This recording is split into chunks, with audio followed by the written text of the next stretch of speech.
Kabanata 301. Galing siya sa isang mayamang pamilya kaya kailanman ay hindi siya nakaranas ng anumang pagsubok mula pagkabata. Wala rin siyang anumang bagay na time na ninanais dahil anumang banggitin niya, agad na mapasa kanya. Dahil dito, nabuo sa kanya ang ugaling hindi lumalaban at hindi rin humihingi ng kahit ano. Ang buhay, para sa kanya, ay tila isang bagay na wala siyang pakialam. Ang pag-iral niya sa mundong ito ay parang pagiging isang outsider, hanggang sa dumating si Luna, at muli siyang bumalik makalipas ang 5 taon. Tuluyang nabasag ang pader na naglalayo sa kanya sa mundo. Sa unang pagkakataon, may ninais siyang isang bagay. At dahil napakahalaga nito, lubos ang kanyang kawalan ng pag-asa nang mawala niya ito. Akala niya, sa buong buhay niya, wala na siyang anumang nanaisin pa. Nang puntahan niya si Master Joey Lim at humiling na tanggapin siya bilang disipulo, pumayag pa itong tulungan siyang magritual sa pag-aahit ng ulo dahil sa panahong iyon, ang kanyang isipan ay lubusang walang anumang makamundong pagnanasa. Ngunit ngayon, dahil lang sa isang kilos ng babaeng iyon, tuluyan siyang hinayla pabalik sa nakakatakot na mundong ito. Marahil, siya nga ang itinakdang kapahamakan niya. Sa ekspresyon ni Bailey, makikita ang bahagyang pagtanggap niya sa kanyang kapalaran. Nang makita ni Luna ang pagsuko nito, lihim siyang napabuntong hininga ng ginhawa. Ibig sabihin, nagtagumpay siya. Uuwi ka na, tanong ni Luna, nakatagilid ang ulo. Kailangan kong kausapin si Master Lim. Pagkarinig nito, agad na nag-alerto ang isip ni Luna. Mabilis niyang alok, sasamahan kita. Sa wakas ay nahila na niya ito pabalik matapos ang napakaraming pagsisikap. Kapag nakausap nito si Master Lim, baka mabawi lahat ng pinaghirapan niya. Gusto sana siyang tanggihan ni Bailey, pero nang makita niya ang determinasyon sa nagliliyab na mga mata ng dalaga, naunawaan niya ang pag-aalala nito, kaya hinayaan na lang niyang sumama siya. Sa loob ng bulwagan, hindi mukhang nagulat si Master Joey Lim sa pagdating ni Bailey. Ngunit nang makita niyang kasama nito si Luna Windsor, lumalim ang kanyang tingin. Abet, patawad po, ang disipulo niyo ay hindi pa tapos sa makamundong mundo. Hindi pa payapa ang aking isipan. Sa ngayon, pakiramdam ko ay wala pa akong karapatang maging bahagi ng monasteryo. Sa harap mismo ng master, nakaramdam si Luna ng kaunting pagkagilty. Sa katunayan, ito ay dahil sa kanyang tusong taktika. Bukod pa roon, hindi pa naman tunay na monghe si Bailey at bata pa ito, isang masiglang kabataang lalaki. Ang isip nito ay natural na pabago-bago. Hindi lahat ay kayang tiisin ang mga tukso ng mundo, lalo na kung hindi pa nila ito nararanasan. Sa kabutihang palad, hindi na nag-usisa pa si Master Joey, o ni hindi sinubukang kumbansihin ito. Lahat ay nakatakda na, maaari ka nang umalis. Tinitigan ni Luna ang matandang mongheng puno ng karunungan at nakaramdam ng kakaunting pagkamausisa. Ito na ba ang kilalang Master Joey Lim? Ang taong nagbigay ng jade bead bracelet na may kakaibang koneksyon sa kanya. Sa wakas ay nakita niya rin ito. Sana matulungan siya nitong suriin ang kanyang kapalaran, kung maswerte o hindi. Baka huwag na lang. Ang magpabasa ng kapalaran sa isang master na tulad niya ay parang humihiling sa isang maladyos na nilalang nalipulin ng isang munting nayon o alisin ng isang maliit na problema na parang napakaliit kumpara sa kanyang kakayahan. Bigla, nagsimula si Master Joey ng usapan. Binibining nagmagandang loob, may maitutulong ba ako sa iyo? Ako. Dahil siya mismo ang nagtanong, naging makapal ang mukha ni Luna at nagpa siyang magtanong na rin. Pinakamalala, tatanggihan lang siya. Master, tunay nga kayong mapagmasid. Sa totoo lang, parang kinakabahan ako nitong mga nakaraang araw. Nais ko sanang humingi ng kaunting gabay mula sa inyo. Pagkarinig nito, sinipat siya ni Master Joey gamit ang maliwanag niyang mga mata, saka may ibinulong sa mongheng nasa tabi niya. Ilang sandali lang, nagdala ito ng papel at panulat. Sinimulan ni Master Joey na magsulat gamit ang calligraphy brush. Pagkatapos, inabot niya iyon kay Luna. Pagtingin ni Luna, napahinto siya. Walang kahit isang salita ang master na isinulat. Sa halip, nag-drawing siya ng isang bulaklak. Ano kaya ang ibig sabihin nun? Plano sanang magtanong pa ni Luna, ngunit biglang may batang monghe na tumakbo papalapit at pinaalalahanan si Master Joey na magsisimula na ang Dharma Assembly. Wala namang balak si Master Joey na ipaliwanag ang kahulugan ng misteryosong iginuhit niya. Agad siyang nagpaalam kina Bailey at Luna bago mabilis na umalis. Wala nang nagawa si Luna kundi lumingon kay Bailey, naguguluhan. Bailey, mas kilala mo ang master kaysa sa akin. Tingnan mo itong bulaklak na iginuhit niya para sa akin. Ano kaya ang ibig sabihin nito? Kinuha ni Bailey ang papel at maingat itong sinuri, ngunit wala rin siyang ideya. Kahit ako, hindi ko mahulaan ang nasa isip ng Abet. Pagkasabi niya yun, nagulat pa siya. Araw-araw, napakaraming tao ang nagtatanong sa kanya ng ganitong klase ng mga katanungan, at palagi lamang niyang sinasabi na ang lahat ay nakatakda na. Nakakagulat na gumawa siya mismo ng drawing para sa'yo. Napangiwi si Luna at napabulong, kung ganun, nakakaramdam ako ng kaunting karangalan, pero sobrang misteryoso naman itong bulaklak. Hay nako, uuwi na lang ako at iisipin ko ito ng mabuti. Bago sila tuluyang lumabas ng bulwagan, huminto si Bailey at tumingin ng matagal sa estatwa ng Buddha. Hinawakan siya ni Luna sa balikat at mabilis siyang iniharap palayo. Hoy, tama na ang tingin. Ano bang meron sa pagiging monghe? Araw-araw kang nagdarasal, bawal uminom, bawal kumain ng karne, bawal pang mag-asawa. Sa susunod, ililibre kita, iinom tayo, at maghahanda ako ng puro karne. Siguradong hindi mo gugustuhin maging monghe ulit. Ano bang pagkakaiba ng hindi ka pwede manligaw sa pagiging parang, tuyong isda na walang silbi? Todo kayod si Luna, halos maubos ang brain cells kakaisip ng dahilan para huwag siyang maging monghe. Sa wakas, tumigil si Bailey sa pagtingin sa estatwa at humarap sa kanya. Ang malinaw niyang mga mata ay si Luna lamang ang makikita. Matapos ang kalahating araw ng pagsusumikap, matagumpay niyang naiuwi si Bailey. Samantala, sa kubo, tahimik na umiiyak si Mrs. Green. Nawalan na siya ng pag-asa na magbabago ang isip ng anak niya.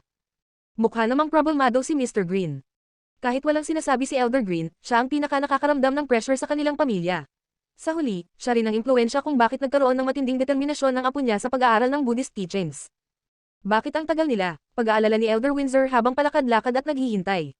Napabuntong hininga si Elder Green. Old Windsor, pauwiin mo na si Luna. Mag-iisip tayo ng panibagong paraan.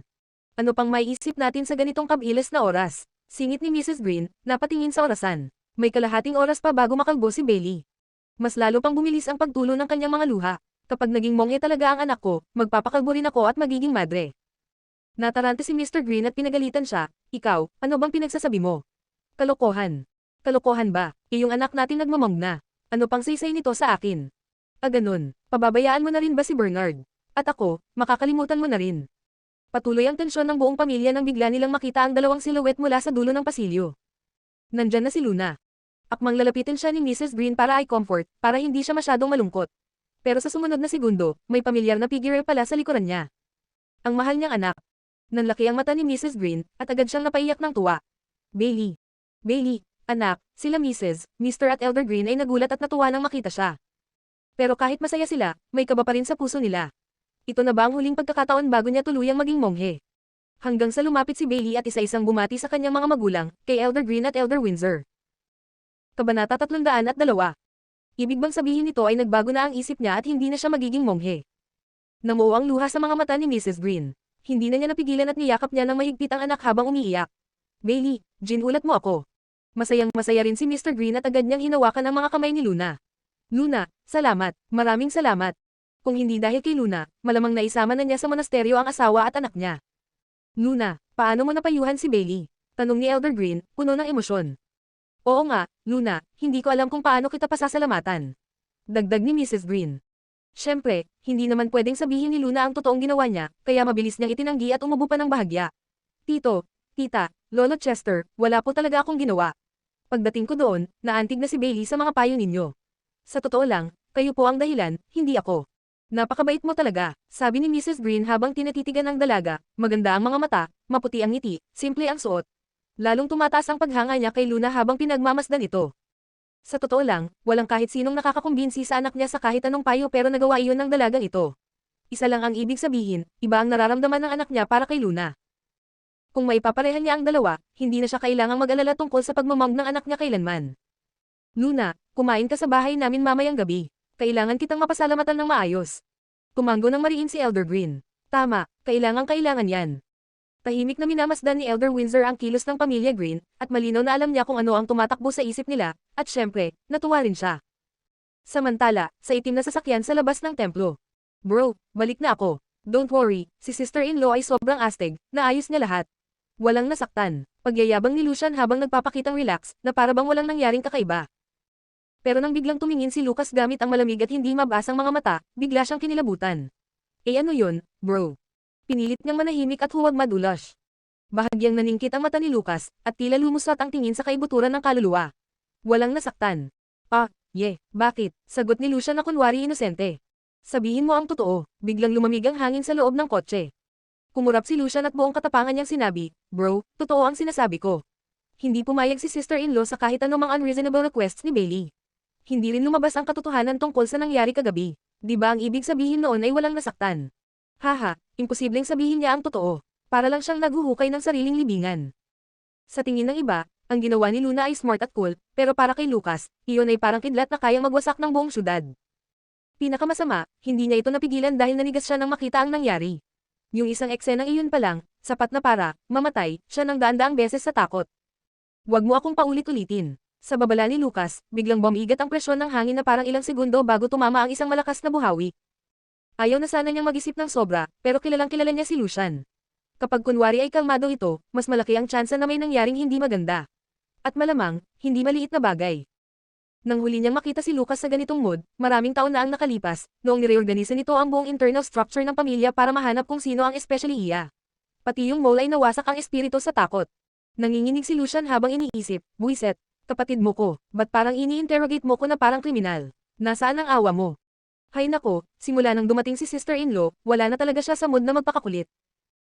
Habang palihim na minumura na ni Lucian ang kapalaran niya, patuloy pa ring pinapainit ni Lucas ang atmosphere sa loob ng kotse, nakatutok ang nakakatindig balahibong presensya niya sa sariling kapatid. Si Little Treasure naman ay tahimik lang, abala sa pagguhit, walang kamalay-malay sa tensyon na nagaganap. Sa malamig at matalim na tingin ng kanyang kuya, nagsimula nang magtayuan ang balahibo ni Lucian at nanginig ang buong katawan niya. Buwiset, hindi ko na kaya to. Si sister-in-law talaga hindi naman gumawa ng kung ano. Tinulak niya lang si Bailey ng konti para biruin, tapos hindi nakapagpigil si Bailey at namula siya ng todo. Sinamantala ni sister-in-law ang pagkakataon at tinukso siyang hindi padalisay ang pag-iisip.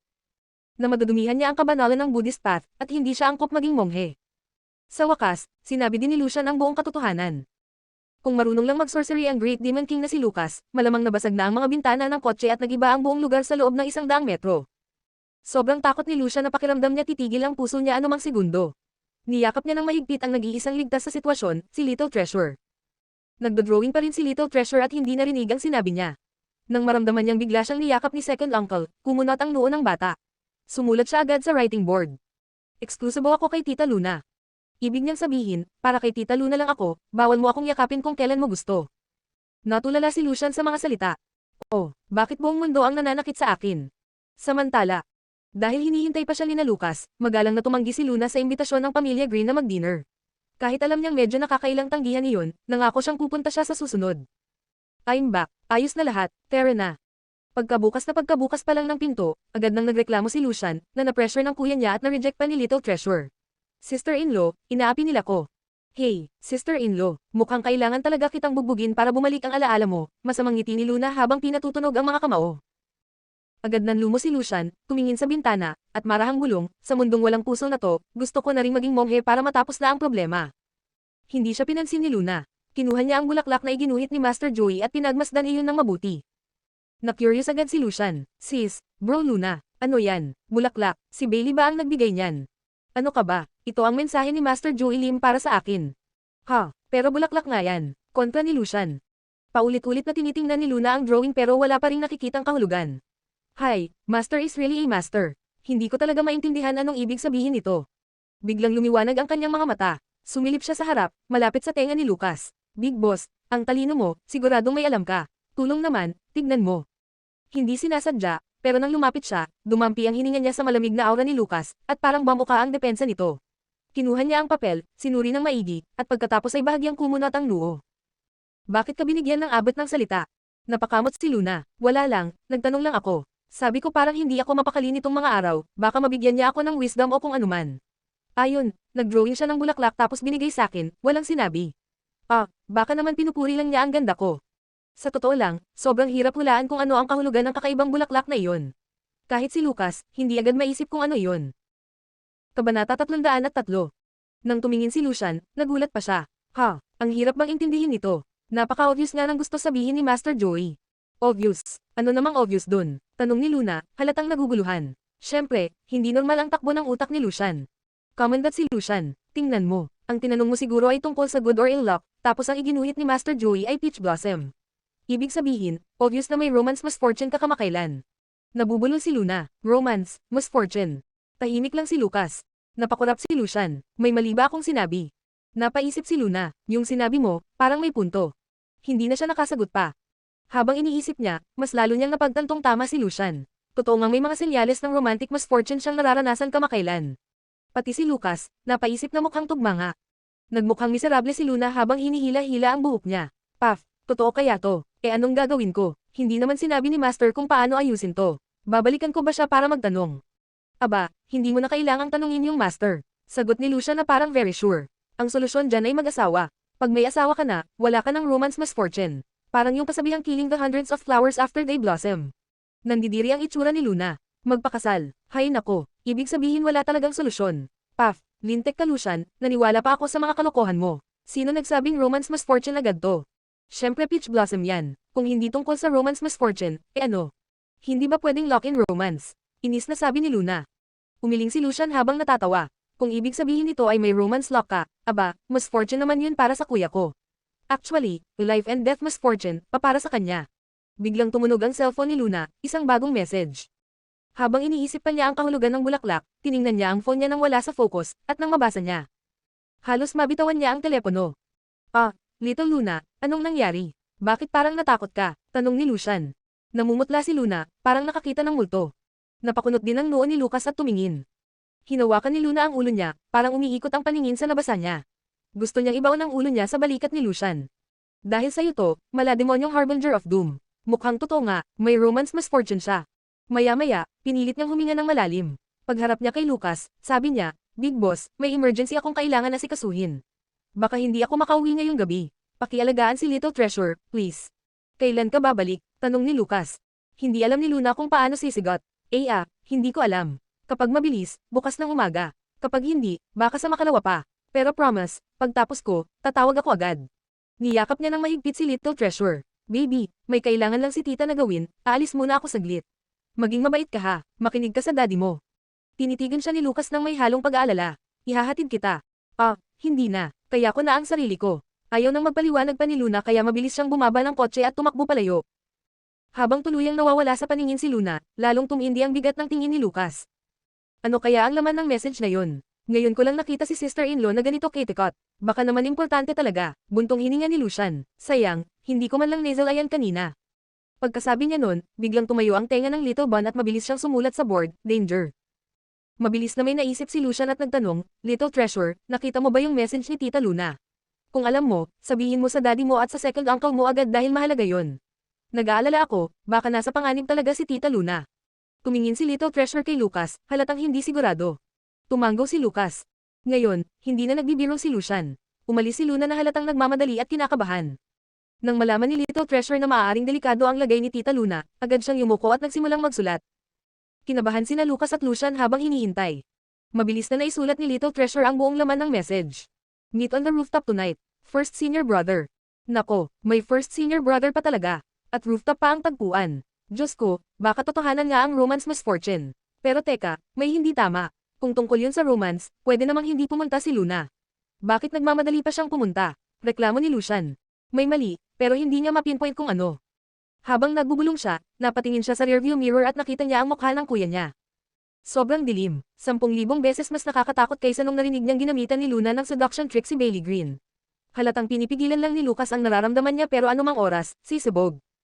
Bro, bakit? May mali ba? Halos gumapang ang kaba kay Lucian. Hindi sumagot si Lucas, sa halip, may tinawagan siya. Pagkakita ni Lucian kung sino ang tinawagan, nanlaki ang mata niya. Si Helene. Bakit niya ito tinawagan? Delikado nga ba talaga si Luna? Kung ganun, isa lang ang paliwanag. Ang first senior brother ay delikado. Baka konektado ito sa taong iniimbestigahan nila kamakailan. Pagkatapos nun, tumawag pa ulit si Lucas. Ilang minuto lang, dumating na ang butler at kinuha si Little Treasure. Pagkaalis ni Little Treasure, tinapakan ni Lucas ang accelerator. Parang lumipad ang sasakyan. Halos masuka si Lucian sa likod. Bro, nandito pa yung kapatid mo, buhay pa, humihinga pa. Samantala, tumakbo si Luna pabalik sa Pearl River Hotel. Pagdating niya, hindi na siya dumaan sa unit niya. Diretso sa elevator paakyat sa pinakamataas na palapag. Paglabas, umakyat pa siya ng hagdan, binuksan ng pinto, at umakyat sa rooftop. Ang message ni Mark Samson ay, tonight, lang ang nakalagay. Walang specific na oras. Para makasiguro, nagpunta si Luna ng mas maaga at umupo sa sahig mag-isa, hawak-hawak ang sarili habang iniipon ang lakas ng loob. Unti-unti siyang kinakain ng pag-aalala. First senior brother mismo ang naghanap sa kanya. Ang senior na halos hindi umaalis ng headquarters, na laging nasa base ng organization. At ngayon, personal siyang pinuntahan para kausapin. Kinilabutan si Luna. Ano nga ulit ang huling beses na pumunta dito si first senior brother? Tama. Para sa isang S-class mission. Kung ganun. Ngayon, bakit siya nandito? Anong dala niyang balita? Nag-antay si Luna mula dapit hapon hanggang tumaas ang buwan.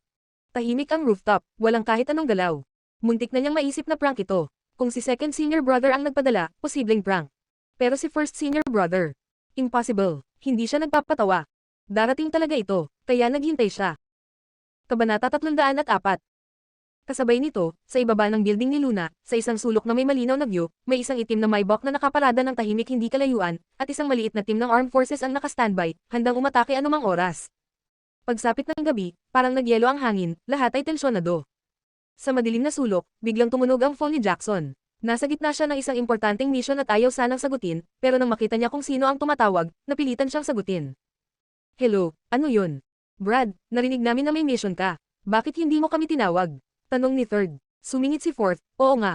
Ako rin, ako rin. Mukhang magkasama pa ang kambal ngayon. Napahilot si Jackson sa pagitan ng mga kilay. Ang mission ngayon ay may kinalaman kay Miss Windsor. Sigurado ba kayong gusto niyong sumama? Saglit na katahimikan sa kabilang linya. Pagkaraan ng ilang segundo, sabay na sumagot sina Third at Fourth, oo. Bahagyang napangat ang kilay ni Jackson, tila natuwa. Maganda at nagkaintindihan na kayong dalawa. Pero, dahil sa performance niyo nung nakaraan, walang paraan para payagan kayo ng boss na sumama sa ganitong klaseng mission. Ano gagawin namin? Halos pumulupot ang boses ni Third sa kaba. Diyos ko, protecting the lady boss. May mas mahalaga pa bang mission doon? Nakakainis na naiwan sila, parang itinapon sila sa malamig na cellar.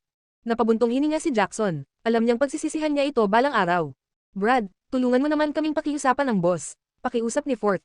Napailing si Jackson, pero bahagyang nagbago ang tono. Wala akong ganoong kapangyarihan, pero pwede ko kayong bigyan ng solusyon. Kung gusto niyong magmakaawa, kay Miss Luna kayo dapat humingi ng tulong. Nag-alinlangan si Third. Gagana ba yun? Hindi naman niya kami tutulungan. Si Fourth pwede pa, pero ako. Naalala niya kung gaano niya na-offend ang lady boss dati, grabe, kahihiyan to the max ang inabot niya. Si Miss Luna mabait yun, sobrang soft-hearted. Kung kakausapin niyo ng maayos, papayag siya. May gagawin pa ako rito, hindi na ako makikipag-usap ng mahaba. Hanggang dito na lang. Nagmamadaling pinutol ni Jackson ang tawag, ayaw niyang madistract sa mission. Ayaw niyang sundan ang yapak ni na Third at Fourth. Walang ideya si Jackson kung anong malaking nangyayari ngayong gabi, pero sobra ang tensyon ng Big Boss. Sa loob ng sasakyan ni Lucas. Ang screen sa gitna ay nagpapakita ng live footage ng rooftop. Infrared surveillance ang gamit, kaya kahit madilim, malinaw niyang nakikita si Luna na tensyonado habang nakaupo sa terasa, naghihintay. Hinahampas ng hangin ang magulo niyang buhok, at baka sa mukha niya ang bigat ng sitwasyon. Lumipas ng 2 oras pa. Kalahating oras na lang at mag-12 nanograms hating gabi. Ang nakasulat sa message ay, tonight, dapat magpapakita na ang taong hinihintay nila. Kung talagang darating siya. Sa rooftop, nauubos na ang pasensya ni Luna. Gusto na niyang magmura. Siya naman, nagpapahirap talaga, hindi ba pwedeng nagbigay man lang ng oras? Hindi ba niya alam na hindi maganda para sa isang lalaki ang pinaghihintay ang babae? Fine, hindi naman siya tinretrato ng mga yun na parang babae ever since. Pinakamasama pa, kahit pwede siyang i-contact ng first senior brother, siya mismo, hindi niya ito makontak pabalik. Lagi itong one way. Walang phone number. Walang reply. Walang kahit ano. Hindi siya pwedeng magtanong kung anong oras. Wala siyang paraan para abutan ito. Mabagal ang paglipas ng oras, minuto man o segundo. Hindi na mabilang ni Luna kung ilang beses siyang tumingin sa relo niya. Pagtingin niya, 23 oras 59 na minuto at 53 segundo na. Diyos ko, huwag mong sabihing hindi siya tutuloy. 7 segundo na lang at papasok na ang bagong araw. Kahit magmadali pa siyang pumunta ngayon, siguradong hindi na siya aabot. Hindi ba't kilala si first senior brother sa pagiging sobrang punctual? Tick-tock, tick-tock. 7, 6, 5, 4, 3, 2. At eksaktong tatalo na sana ang second hand sa 12:00 nang biglang may malakas na ugong mula sa itaas. Kasabay nito ang alon ng alikabok na parang ipu-ipu sa paligid niya. Unang reaksyon ni Luna, Jesus, ano ba to? Nakaskirt pa naman ako. Agad niyang hinawakan ang lelayan ng skirt niya, na halos liparin ng hangin, habang nakasquint siyang tumingin sa langit. Hindi makareact si Luna. Haha, karapat-dapat nga siyang tawaging first senior brother, punctual down to the dot. Sa ibaba, sa loob ng itim na Maybach, nanlaki ang mata ni Lucian. Wow, kanina pa ako nakatingin sa kalsada, yun pala galing siya sa langit. Kinuha ni Lucas ang walkie-talkie, walang kahit anong nabago sa ekspresyon niya, at inutusan ang lahat na maging on standby. Sa rooftop, ilang beses pang umikot ang propeller bago tuluyang bumagal. Bumalik ang katahimikan ng hangin at unti-unting hamupa ang alikabok, binitiwan ni Luna ang gilid ng skirt niya. Sa likod ng helicopter ay may napakalaking ilaw na halos hindi na niya mabuksan ang mga mata. Pawang anino lang ang malinaw niyang nakikita habang may bumababa mula sa helicopter at naglalakad papalapit sa kanya.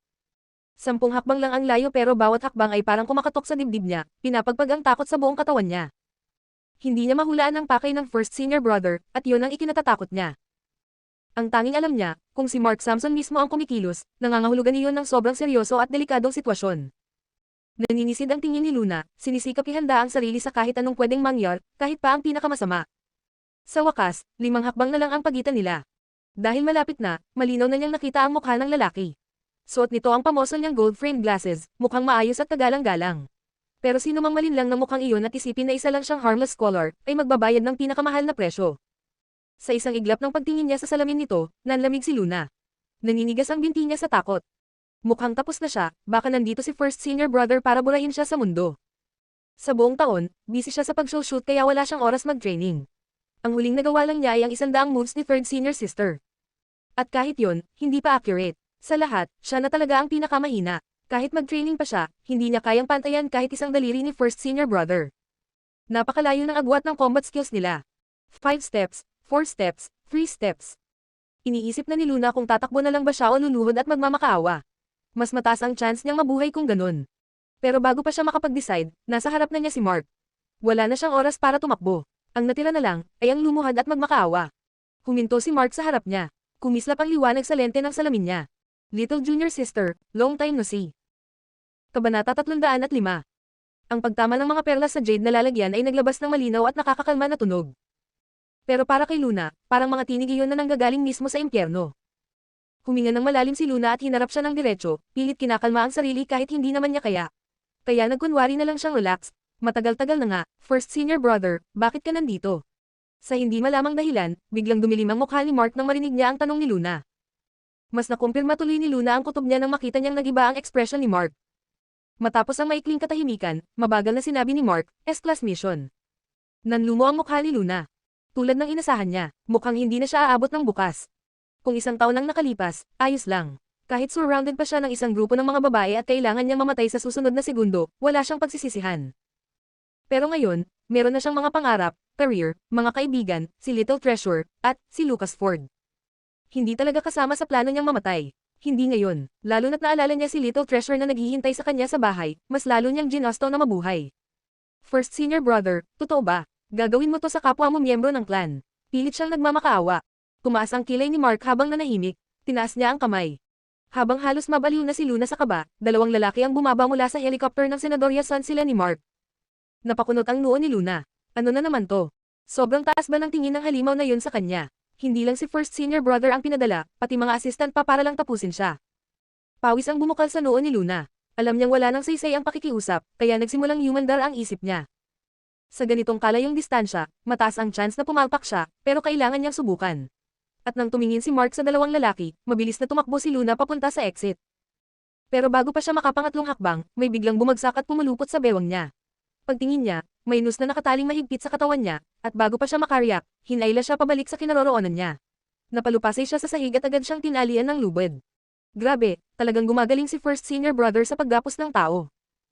Samantala, sa ibabang palapag, nakita ni Lucas si Luna na nakatali sa monitor, nakahanda ang daliri niyang pindutin ang communication device kahit anong sandali para magbigay ng utos. Nagngingit-ngit si Lucian sa sobrang kaba. Ang taong to sa rooftop, sobrang delikado. Kahit naka-glasses at mukhang disente, halatang may masama siyang balak. Tumingin si Luna kay Mark na hawak ang lubid na nakatali sa kanya. First Senior Brother, hindi mo ba ako binibigyan ng sobrang halaga? Sobra naman to, ang daming resources na ginastos para lang harapin ang isang tulad ko. Hindi nagsalita si Mark at tinitigan siya ng nakakakilabot. Ang dalawang lalaki sa tabi niya ay parehong may hawak na mahahabang rectangular box at isang palm-sized box. Itinaas ni Mark ang sleeves niya at binuksan ang mga kahon para tingnan ang laman. Sobrang liwanag ng ilaw kaya hindi makita ni Luna ang laman ng mga kahon. Ang kaya lang niyang hulaan ay baka kung anong klase ng sandata iyon. Matapos suriing mabuti ang laman, kinuha ni Mark ang maliit na kahon at may hinugot siyang isang bagay mula sa mas malaking kahon, saka siya naglakad papalapit. Kahit hindi siya magaling sa laban, eksperto si Luna sa pagtakas, kaya habang papalapit si Mark, palihim na niyang tinatanggal ang pagkakatali niya. At nang malapit na siyang makawala, bigla siyang napatigil. Doon niya iyon nakita, hindi baril, hindi kutsilyo, hindi kahit anong sandata, kundi ang pinakamalaking bouquet ng pulang rosas na nakita niya sa buong buhay niya. May mga hamog pa ang mga petals, parang bagong pitas at bagong buo, perpektong bilog at sobrang velvet-like ng pula. Napakurap-kurap si Luna, akala niya na mamalik mata lang siya. Ito ba ang latest weapon niya? Sabi nga ni Master Dati, kapag nasa pinakamataas ka ng antas, hindi mo na kailangan ng sandata. Kahit sanga, dahon, o kahit isang petal, kaya mo nang pumatay. Sa loob lang ng isang taon, umabot na sa level na iyon si First Senior Brother. Grabe. First Senior Brother, kailan pa naging ganito kagaling ang assassination skills mo? Tanong ni Luna na parang nawalan na ng pag-asa. Binitawan na niya ang balak na lumaban. Walang magagawa ang isang tulad niya sa totoong halimaw ng lakas. Ang nakatakda na lang ay, kamatayan. Lumapit palalo si Mark. Pagdating sa harap niya, yumuko ito at, lumuhad sa isang tuhod. Nasaid ang utak ni Luna. Hindi niya alam kung matatakot, matutuwa, o may ilang. Puro question marks ang nasa mukha niya. First Senior Brother, bago mo bang stance yan? Medyo, kakaiba. First Senior Brother, pwede natin tong pag-usapan. Anong kailangan kong gawin para patawarin mo ako? Si Master, si Second Senior Brother, at si Third Senior Sister, sobrang mahal nila ako, hindi nila to papatawarin. Hindi niya na alam ang sinasabi niya, basta daldal lang siya ng daldal, sinusubukang pahabain ang huling minuto ng buhay niya. Tumingin si Mark sa kanya, pagkatapos, dahan-daang binuksan ang maliit na kahon. Nasilaw siya, isang napakalaking diamond ring ang nasa loob, kumikislap dahil sa lakas ng backlight. Napapikit si Luna sa sobrang liwanag. Lalong bumilis ang tibok ng puso niya. Wow, bago na namang weapon to. Marry me. Napatulala si Luna.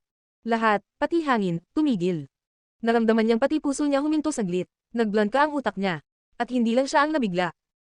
Sa ibaba, nakahanda ng pindutin ni Lucas ang button para magbigay ng utos, pero nang makita niya ang lalaki na nakaluhod sa harap ni Luna at malinaw na nakita sa labi nito ang salitang, "Marry me," napahinto rin siya. Parehong napatulala sina Lucas at Lucian. Seryoso ang mukha ni Lucian. Parang araw-araw nababago ang understanding ko sa mundo simula nang nakilala ko si sister-in-law, ang exciting. Boss, your orders please. Boss, sigaw ng mga tauhan sa communication device. Pero si boss mismo, hindi rin alam kung ano ang nangyari. Wala siyang naisagot. Kabanata 306. Napatanga si Luna sa sinabi ni Mark. First senior brother, sobrang bored ka na ba sa paghahasa ng skills mo? Hindi siya makapaniwala sa nangyayari sa kanya. Pero sa loob-loob niya, alam niyang totoo ito, nagpo-propose sa kanya si first senior brother. Mas nakakagulat pa to kaysa noong tinangka niya siyang patayin. Hindi pinansin ni Mark ang halatang pagkagulat ni Luna at nanatiling seryoso. Kinuha niya ang isang pink na papel at binasa ito ng tuyo at parang robot. I'm willing to let you have my heart and my everything, but please spare me my eyes, for they enabled me to see you.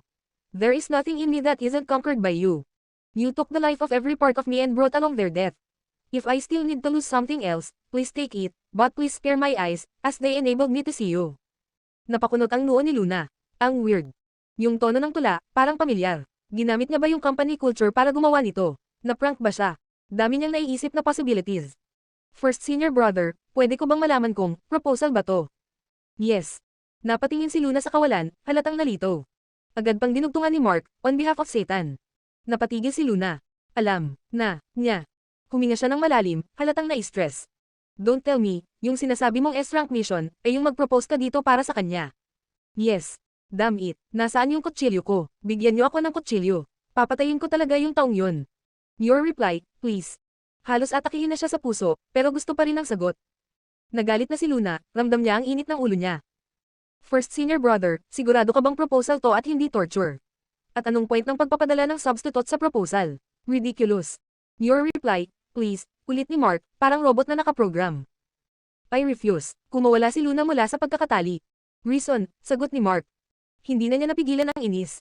Damn it, pinaghintay mo ako buong gabi, halos mamatay ako sa takot, tinali mo pa ako, tapos magpo-propose ka. Wala pa akong nakita na proposal na ganito ka, special. Tapos nagtatanong ka pa ng reason. Nakita niya si Mark na nag-click ng ballpen. May dala pa pala siyang voice recording pen. Napangiwi si Luna, marahas niyang sinunggaban iyon at pinindot ang record. Sumigaw siya, walang babaeng magugustuhan ka with that super low EQ. Single ka forever. Medyo gamaan ang pakiramdam niya, pero biglang nanlamig siya nang makita ang kasunod. Inabot ni Mark ang flowers at diamond rings sa dalawang lalaki, pagkatapos tinaas ang dalawang kamay niya at dahan-daang tinanggal ang gold-framed glasses niya. Nanlaki ang mata ni Luna at napaatras. First senior brother, pwede nating pag-usapan to, hindi mo kailangang tanggalin yung glasses mo. Lahat ng taong malapit kay Mark ay alam na kapag tinanggal niya ang glasses niya at pumasok sa battle mode, nag-iiba siya ng pagkatao. Nagiging sobrang delikadong nilalang na halos parang maniac. Ano to, pinipilit mo na ba ako ngayon? Makinig ka, first senior brother, hindi mo ko pwedeng pilitin. Pilit na pangungumbinsi ni Luna. Si Mark na may suot na glasses ay parang nakakontrol na sandata. Pero ang Mark Samson na walang glasses, parang espada na hinugot mula sa kaluban. Ang mga mata niya ay punong-puno ng bloodlust at pati boses niya, iba na. My dear junior sister, don't worry. I'm just going to test you. No, I refuse. Sigaw agad ni Luna habang umiiling ng todo. Sunod-sunod ang problema, bakit bigla siyang gustong labanan? Hindi na siya pinakinggan ni Mark at agad siyang umatake. Damn it, seryoso ka ba? Ito si Mark Samson, hindi ito si third senior sister Venus Asher. Kung normal na kondisyon niya, kaya niya sigurong makasalo ng 10 niyang atake. Pero sa estado niya ngayon, isang taon na siyang hindi nagta-training, baka 4 o 5 lang ang kayanin niya. Pilit siyang umiwas at nagde-defend habang sumisigaw, kalma lang, first senior brother.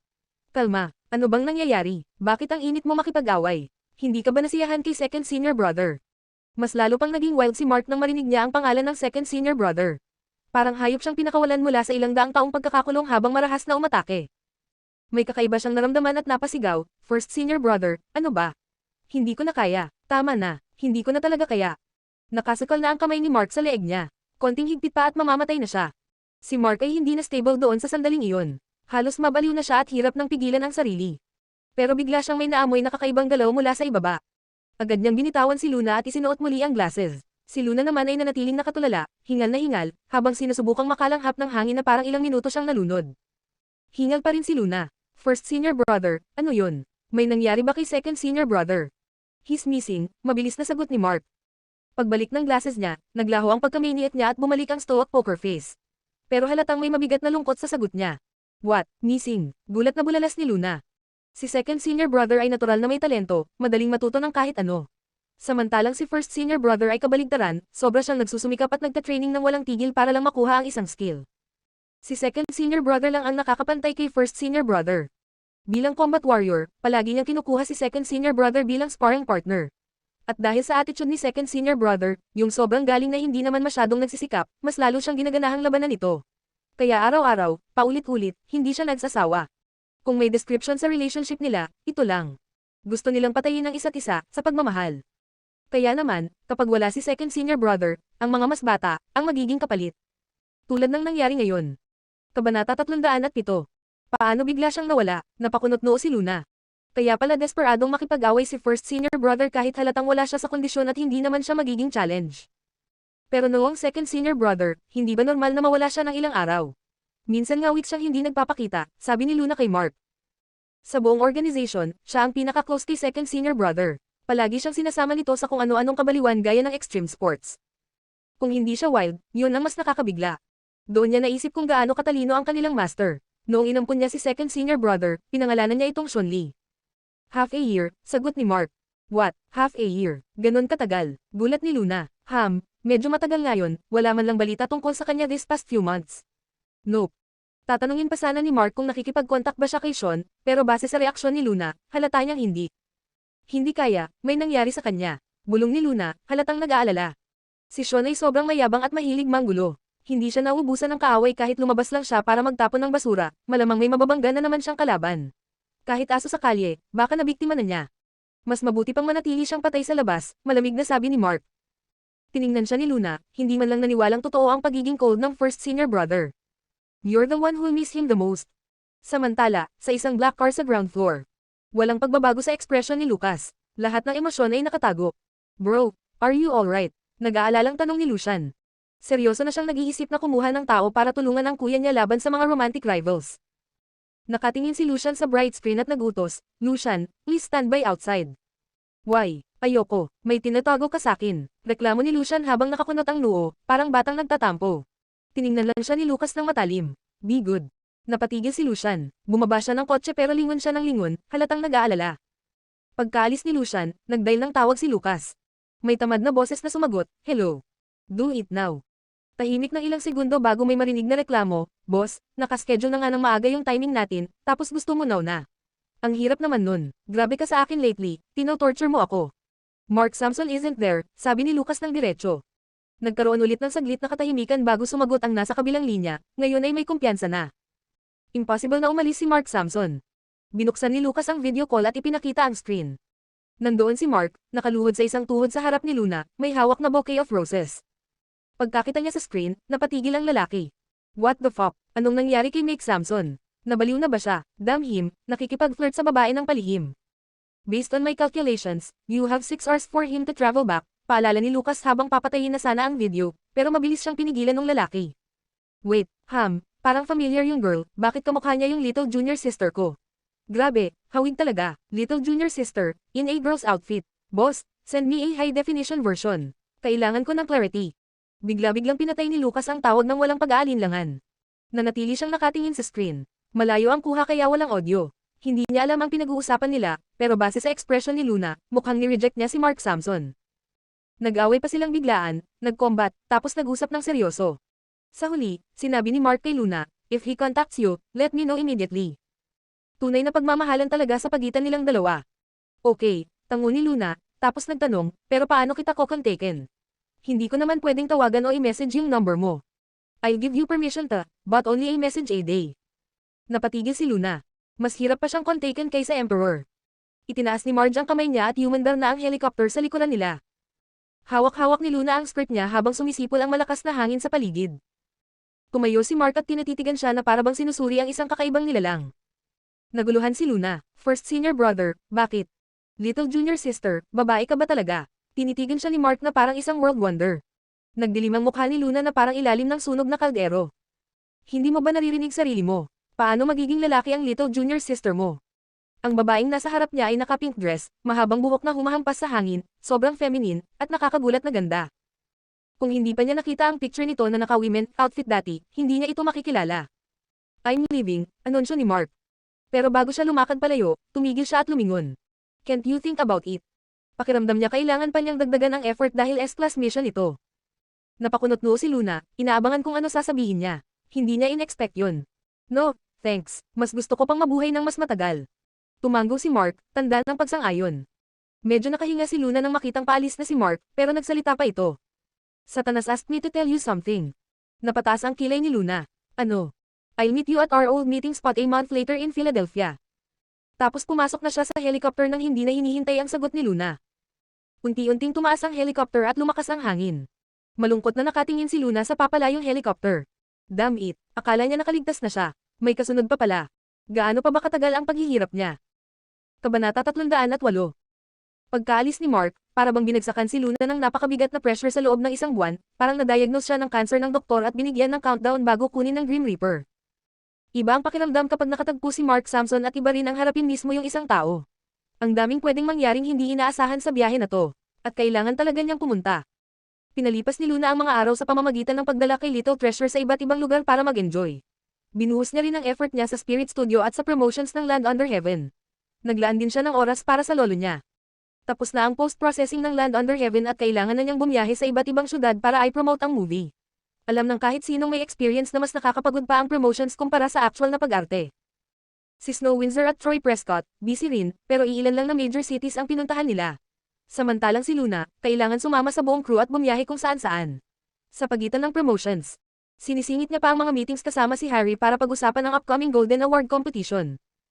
Hindi pa siya handang i-prepare ang sarili niya para sa next acting gig niya, at natatakot siyang baka hindi na siya makabalik. Kung pwede lang sana mas marami pa siyang oras, kaya pati tulog niya, ginawang 4 to 5 hours na lang araw-araw. Sobrang dami niyang kailangang gawin sa napakaikling oras sa loob ng isang buwan. Pagkatapos ng isa sa mga roadshows niya, nakatanggap siya ng tawag mula kay Lucian. Little Luna, bakit hindi kita makontak? Urgent na tanong ni Lucian. Nasa plane ako kanina. Ano yan? You have 10 seconds, malamig na sagot ni Luna. Little Luna, sinasaniban ka ba ng kuya ko? Ba't ganyan ka magsalita? Reklamo ni Lucian. You have 7 more seconds. Tahimik si Lucian. 5 more seconds. Please help me, Little Luna. Alam kong super busy ka ngayon pero hindi kita tatawagan kung hindi urgent. Mabilis na bulalas ni Lucian. Anong nangyari? Tanong ni Luna. My brother went on a rampage. Ungol ni Lucian. What do you mean? Kunot noong tanong ni Luna. Actually, nangyari to half a month ago. Nag-awkward siya simula nung pumunta ka sa Temple of the Golden Phoenix at pina-turn around mo sa monkhood si Bailey Green. Temple of the Golden Phoenix. Halos nakalimutan na ni Luna ang buong insidente sa sobrang dami nang nangyari nitong mga nakaraang linggo. Para nang ang years ago. Yes, and I'm sorry, Little Luna, may tinago ako sa'yo, pautal na sabi ni Lucian. What is it? Bilasan mo, papunta na ako sa studio for a discussion with Harry. Golden Award competition na bukas. Diin ni Luna.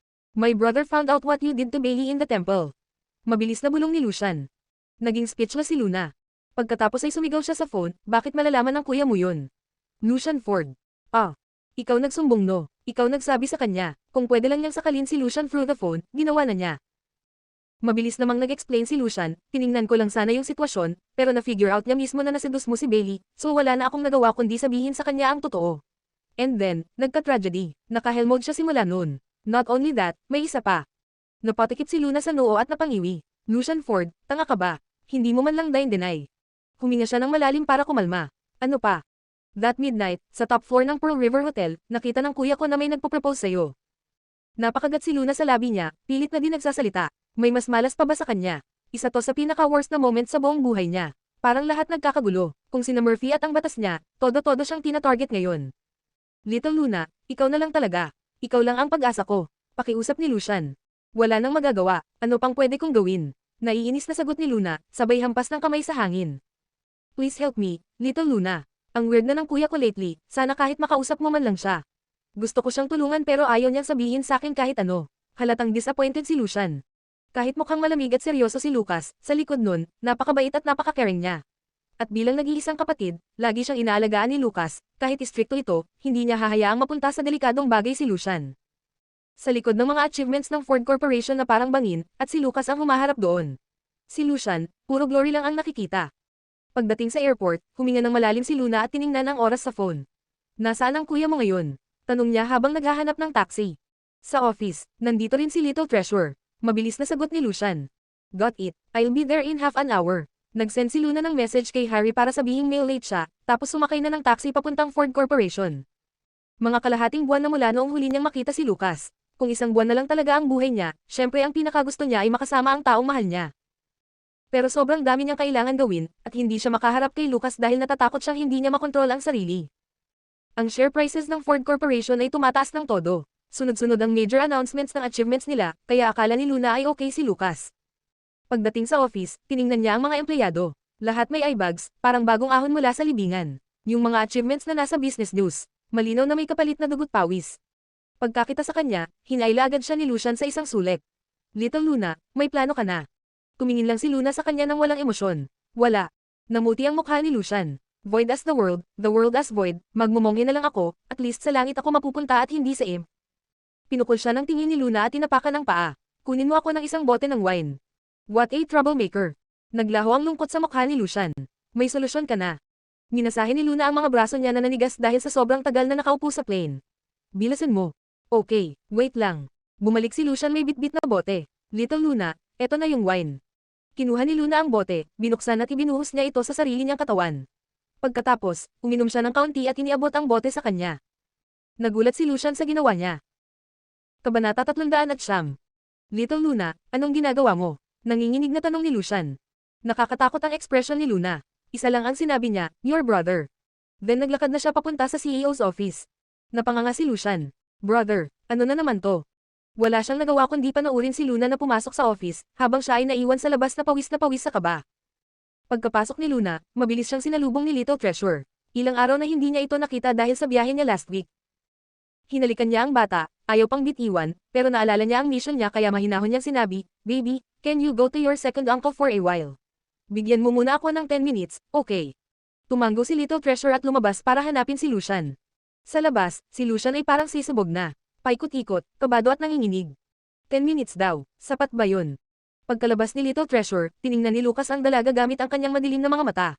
Halos walang emosyon pero ramdam ang alon sa loob. You're back. Mas payat ang tingin niya kay Luna ngayon, at mas malamig ang aura nito. May conflict sa mga mata niya, isang kidlat na mabilis nagliwanag at naglaho. Pero ang hindi nagbago, ay ang instinct ni Lucas na yakapin siya kaagad. Sa mga panahong wala siya, ilang beses niyang naisip na lumipad papunta sa lugar ni Luna, kahit isang sulyap lang. Pero hindi niya nagawa. Hindi niya kayang humarap sa kanya, dala ang bigat ng ginawa niya sa likod nito. Alam niyang mahal niya ang dalaga, pero nagawa pa rin niyang gumawa ng bagay na posibleng makasakit dito. Ma'am, binitiwan ni Luna ang baggage at handbag niya, hinubad ang coat, tapos lumapit kay Lucas. Habang papalapit, lalo pang lumalim ang kunot ng noo ng lalaki. Did you drink? Yeah.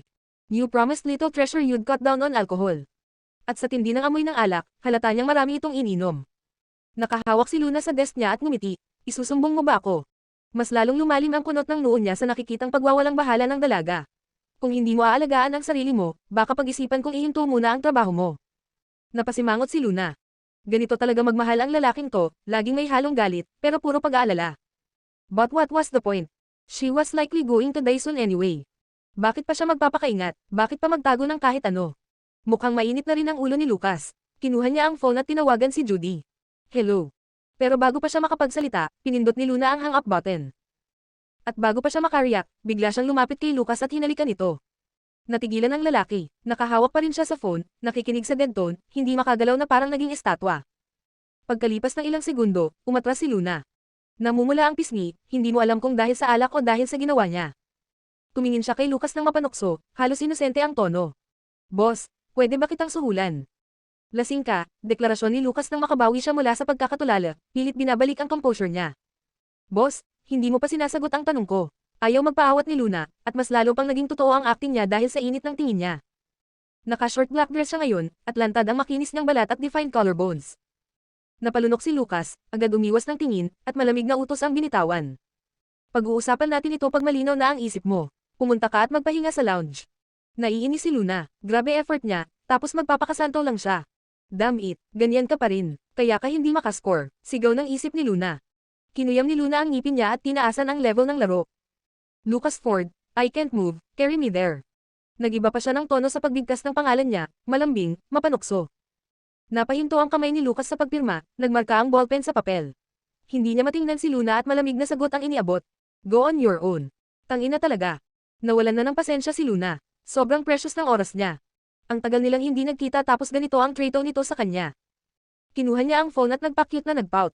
Fine, I'll get someone else to carry me. Doon lang siya tinignan ni Lucas.